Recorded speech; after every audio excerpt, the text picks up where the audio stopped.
Hello friends, motion pass करते समय या स्टूल पास करते समय या डिफिकेट करते समय यदि किसी व्यक्ति को अगर दर्द होता है, पेन होता है, तो क्या चीज़ें उसे करनी चाहिए जिससे वो दर्द से कुछ हद तक बच सकता है।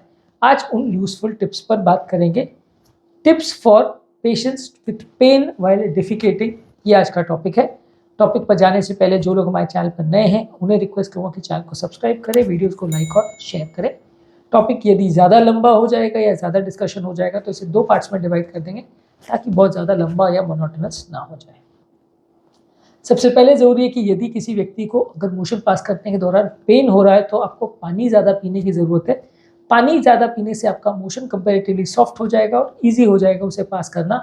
जितना ज़्यादा बॉडी डिहाइड्रेटेड होगी उतना स्टूल्स को पास करना मुश्किल होगा, उतना कॉन्स्टिपेशन ज़्यादा होगा, उतना आपको दर्द ज़्यादा होगा। तो यदि आपको दर्द है तो सबसे पहली और इम्पॉर्टेंट और सबसे ईजी चीज़ है आपको पानी ज़्यादा पीना है।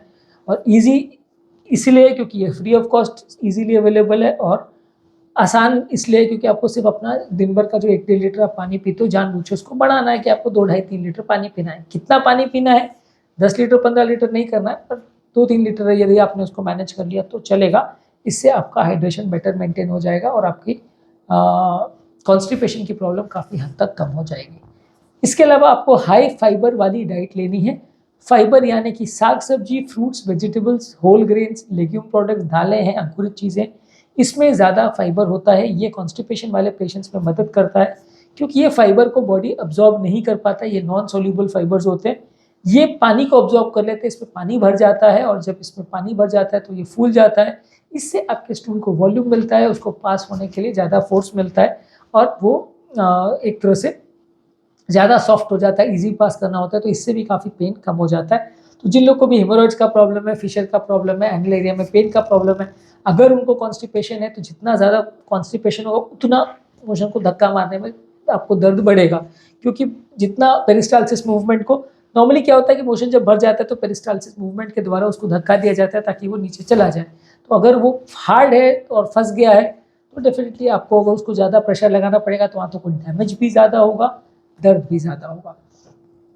इसके अलावा कुछ मेडिसिन आप यूज़ कर सकते हैं जो स्टूल को सॉफ्ट करती हैं। यानी कि प्रिंसिपल वही है कि कॉन्स्टिपेशन नहीं होना चाहिए।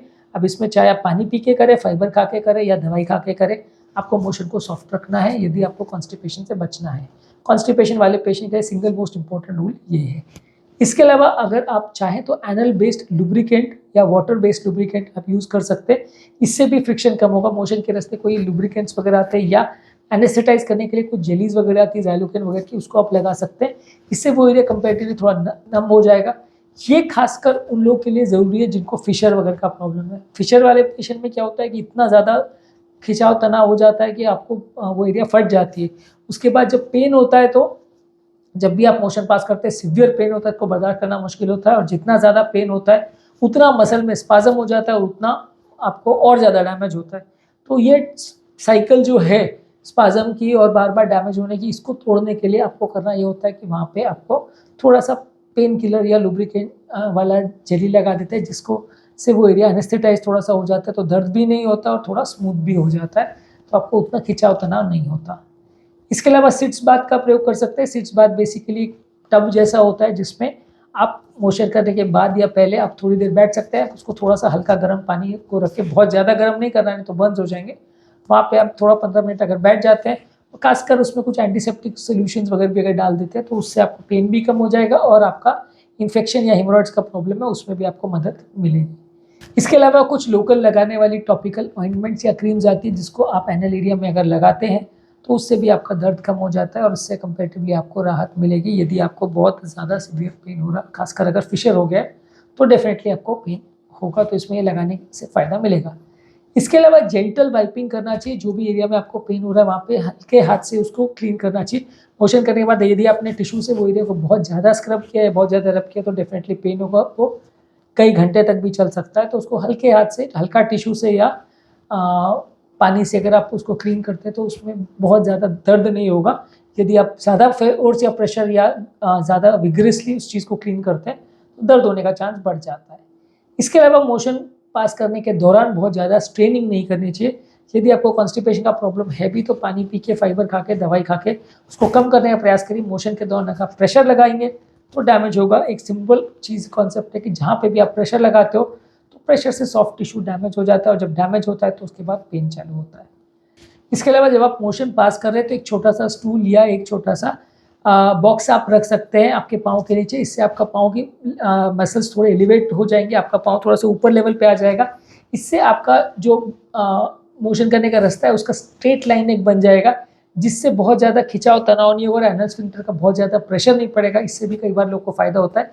ये एक पर्टिकुलर पोजीशन है, इसको फुट एलिवेशन पोजीशन बोलते हैं। कॉन्स्टिपेशन वाले पेशेंट के लिए रिकमेंडेड है, इससे आपको फ़ायदा मिलेगा। टिप्स टू रिड्यूस कॉन्स्टिपेशन पर हमने ऑलरेडी डिटेल वीडियो किया, जो कि आप मेरे चैनल पर देख सकते हैं। फिर भी अगर आपको ज़्यादा पेन हो रहा है तो पेन कम करने के लिए दर्द निवारक दवाइयाँ ले सकते हैं।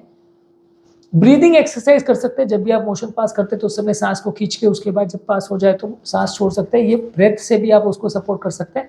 ब्रेथ से बेसिकली होता ये है कि आप डायफ्रामेटिक मसल को गहरी सांस लेते हैं तो उससे नीचे प्रेशर डालता है, तो वो मोशन को नीचे पुश करने में मदद करता है। पेट का स्पेस थोड़ा कम हो जाता है। जब आप सांस को वापस छोड़ते हो तो रिलैक्स होता है, तो आपको पेट में थोड़ा आराम लगता है। तो सांस को भी अगर आप टाइम से ले, टाइम से छोड़े, इसकी भी अगर प्रैक्टिस करें तो इससे भी आपको थोड़ा सा फ़ायदा होगा। इसको माइंडफुल ब्रीदिंग टेक्निक बोलते हैं। इसके अलावा रेगुलर बाथरूम विजिट्स करिए। मोशन को बहुत ज़्यादा वेट मत करिए। 2-4 दिन में एक बार मोशन पास करने जाएंगे तो वो हार्ड हो जाएगा, कॉन्स्टिपेशन रिलेटेड प्रॉब्लम ज़्यादा होगी। ज़रूरी ये है आपके लिए कि आप रेगुलर बेसिस पे कॉन्स्टिपेशन के पेशेंट्स जो है डेली एटलीस्ट मोशन पास करने के लिए दिन में 1 या 2 बार जाएं। जब कभी भी बाथरूम करने की या मोशन करने की हर जगह हो रही है, दर्द हो रहा है या प्रेशर आ रहा है, तो उस समय तुरंत आपको जाना चाहिए। बहुत ज़्यादा वेट अगर करेंगे तो कॉन्स्टिपेशन बढ़ने का चांस होगा, इससे आपको तकलीफ बढ़ जाएगी। इसके अलावा अगर आपको बहुत ज़्यादा पेन हो रहा है तो वहाँ गर्म पानी के तौलिए से कंप्रेस कर सकते हैं। उससे वहाँ पे अगर आप थोड़ा सिकाई करते हैं, बहुत ज़्यादा गर्म नहीं होना चाहिए, हल्का गर्म करके उसको अगर सिकाई करते हैं तो उससे भी आपको थोड़ा फ़ायदा मिलेगा। बहुत ज़्यादा अगर जिसको तकलीफ हो तो डेफिनेटली उनको डॉक्टर को मिलना चाहिए। बहुत ज़्यादा अगर पेन हो रहा है, सूजन हो रही है और ठीक नहीं हो रहा है तो डॉक्टर को मिलना चाहिए। वो आपको अलग अलग दवाइयाँ, टेक्निक्स बताएंगे जिससे आपको ज़्यादा फ़ायदा मिलेगा। तो आज के टॉपिक को यहीं ख़त्म करते हैं। काफ़ी ज़्यादा पॉइंट्स बाकी हैं अभी, लगभग 15-16 पॉइंट्स बाकी हैं। इनको पार्ट 2 में डिस्कस करेंगे। उम्मीद करूँगा कि आज के टॉपिक में आपको कुछ नई बातें सीखने को मिली होंगी।